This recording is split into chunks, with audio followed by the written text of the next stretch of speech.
ఆచారానికి మూలం ఏమిటి అని కనిపెట్టడం మానేసాం. ముగ్గేయడానికి మూలం ఏమిటి? సూక్ష్మజీవులకు ఆహారం. అది మానేసాం మనం. సూక్ష్మజీవులకు ఆహారం అని ఎందుకన్నారు? ముగ్గు కర్ర అని ఉండేది పూర్వం. దానికి ఒక చిన్నులతో ఒక డిజైన్ ఉండేది. దాంట్లో బియ్యపు పిండి 3 పాళ్ళు ఉంటుంది, ముగ్గు గొల్ల 1 పాలే ఉంటుంది. 75% అది, 25% ఇది. పైగా ఈ ముగ్గు కర్ర ఎంత, దానికి కనిపెట్టేవాడు ఎంత సైంటిస్టో కానీ అది ఇలా లాగుతూ ఉంటే బియ్యపు పిండి ముందు పడుతుంది, ఈ ముగ్గు గొల్ల వెనకాల పడుతుంది. ఏమి ఆలోచన, ఏమి భూతదయ, ఏమి భారత జాతి. ఆడవాళ్ళు చేసుంటారు ఈ పని. ఆ మహిళామణికి నమస్కారం ఆవిడెవరైనా.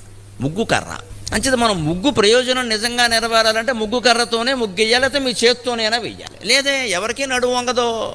దానికి డిజైన్లు కనిపెట్టాం. శుభ్రంగా షీట్, ప్లాస్టిక్ షీట్ ఇంటి ముందు పెట్టే గొడవ లేదు, ఇంక శాశ్వతంగా ఉంటుంది. అయిపోయింది. ప్లాస్టిక్ కొన్న చోటకు లక్ష్మీదేవి ఎందుకు వస్తుంటే దరిద్ర దేవత వస్తుంది. నువ్వు ఎంత డిజైన్ వేసినా అంటే ఏం చేసాం? ముగ్గు అనే ఆచారం యొక్క మూలతత్వాన్ని గమనించడం మానేసి ముగ్గేస్తే దేవతలు